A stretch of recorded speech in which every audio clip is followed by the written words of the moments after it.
Follistatin gene therapy. Okay, so this is not something that you can do in the United States.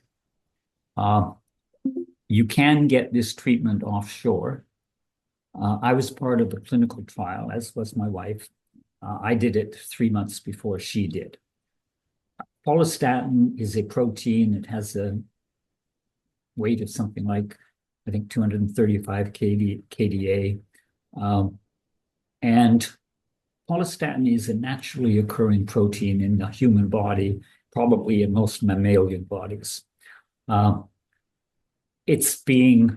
been applied or used in the agricultural industry for years to bulk up the weight of beef cattle and so on. People who are into muscle building, weight building, and so on have been injecting themselves with follistatin into their muscles for years. It's safe. Follistatin, as I say, occurs naturally in the human body. But what happens is that for various reasons, our bodies start to deteriorate and we lose muscle mass and skeletal structure and so on. And so the body, sensing this very wisely, increases the amount of follistatin you have. However, it can't keep up. And so that's how people can end up being very frail and so on.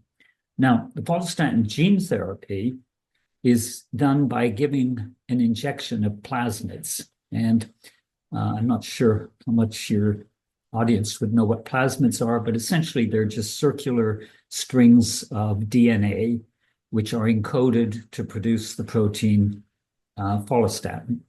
And as it's developed by Minicircle, in addition to having that piece of DNA to create the follistatin, it has another piece of DNA, which is sort of a killer switch, as it's called. So that when you get this injection of the follistatin plasmid from Minicircle, if you were to have a serious adverse reaction and wanted to turn it off, you just take an injection of, I think it's like doxycycline or something like that, and that will wipe out what the injection was. So there was a really nice safety factor. When I do these things, I'm really concerned about living and continuing to live. So I need to know enough about the science and the safety to actually do it. And so, as I say, everybody has follistatin. If you're losing muscle mass and bone mass, sarcopenia, whatever, osteoporosis, you want to counter that somehow, and you can do that, it seems, with an injection of this plasmid from Minicircle. Now, I had the injection 2 years ago, and we're just doing now the 2-year measurements to see how it looks after 2 years. What we have seen are the following. We did a follow-up at 3 months. And in 3 months, the effect of, I guess I should also mention that these plasmids, they're injected into your abdomen and they replicate. So you continue to produce this. You're creating essentially a little follistatin factory in your abdomen. And this follistatin factory in my body in 3 months doubled the amount of follistatin in my blood serum. 3 months later, it was double. Nice. And another 3 months, it had gone up another 50%. Wow. It went from 8.5, and I can't remember the units, whatever they are. It went from 8.5 to 17 in 3 months, and then up to 22 or 24, I think. But the big deal would be an improvement in muscle mass, right? So I think follistatin inhibits myostatin, which allows muscle to grow to hypertrophy, right? So yeah. So there's two ways you can measure that. You can actually do a DEXA scan, and we did DEXA scans, and my lean muscle mass increased by, I think, about 4 or 5 pounds. Now, I only weigh 120 pounds, and you know more than I what percentage of my body would be lean muscle if I weigh 120 pounds.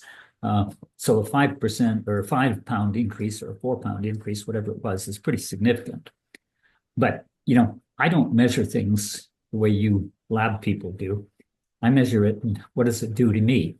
And when I went to, this treatment was done in Roatan in Honduras. When I went to Honduras, I went through the Miami airport and I had my rollerboard suitcase with me. And if you've ever been to Miami airport, it seems that you always arrive at a gate at one end and leave from a gate at the other end, and it's a mile away. And so I had to pull this thing the mile down there. But on the way to Roatan, I had to stop a couple of times just to rest and recover my breath as I was going from one end to the other. I got to Roatan, I had the treatment, I came back, and 2 months later, before we even did the 3-month follow-up, I was out running. And I can run now.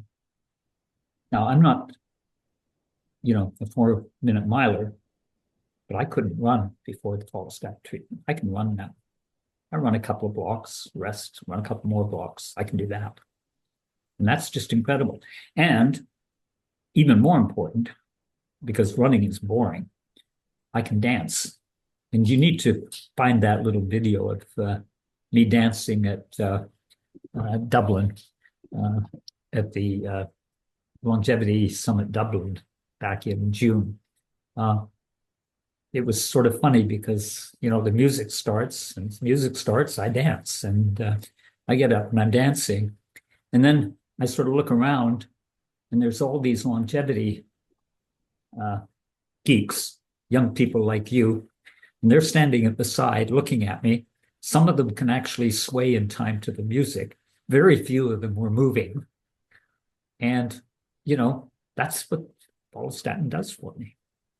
So it's just really exciting.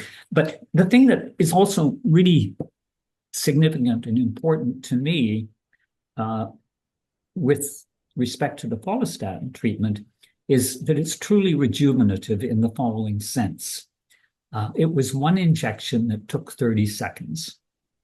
And 2 years later, I'm still seeing the benefits. And we need treatments in this longevity space where we focus on rejuvenation and we come up with therapies that are like that. Like if I have to repeat this every 2 years, fine. What I don't want is something I have to do every day. Okay? That's not solving a problem in any sense. Creating this little Follistatin factory in my abdomen is dealing with a real problem. And the other thing that comes about as a result of that, I think, is that, and essentially putting that Follistatin injection into my abdomen was a systemic treatment. What it did really is it gave a resource to my body. Okay? And my body chose what to do with it. It was under control of my body. It wasn't a doctor putting an injection into a particular muscle to get me a bigger muscle. It was giving a resource to my body so that my body can decide how to allocate that resource. And one thing it did very quickly is it zapped my heart. It gave me that extra cardiovascular capacity. And that was not necessarily predicted or expected or anything else. My body said, look, you need this. And that's what it did. Now, the other side of that statement is that when you come up with a therapy which will do this kind of thing for a body, you're freeing up the other resources in the body to be better utilized. You're augmenting the total pool that's available. And your body will typically figure out how to use that most effectively. That's what our DNA, which has been coded through our evolutionary development, that's what it's designed to do. It's designed to use those resources if we can give them in a systemic way.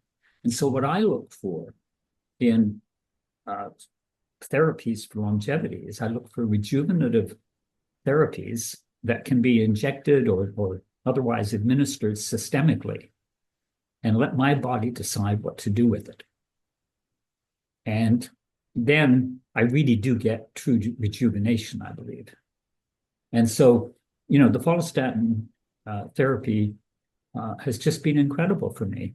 And the results are there. Now, I should mention that quite a number of people who get the follistatin therapy report no particular improvement in anything. And you might say, well, why is that the case? Well, quite a number of those people, as I understand it, were fairly young. Well, if you're young, your body is generating enough follistatin. So, one of the things that I think is really true, and I think more people are starting to understand that, is that if you're dealing with therapies for longevity, you really want to be trying them on people like me who have, in some sense, degenerated to the extent that what you're doing can show improvement.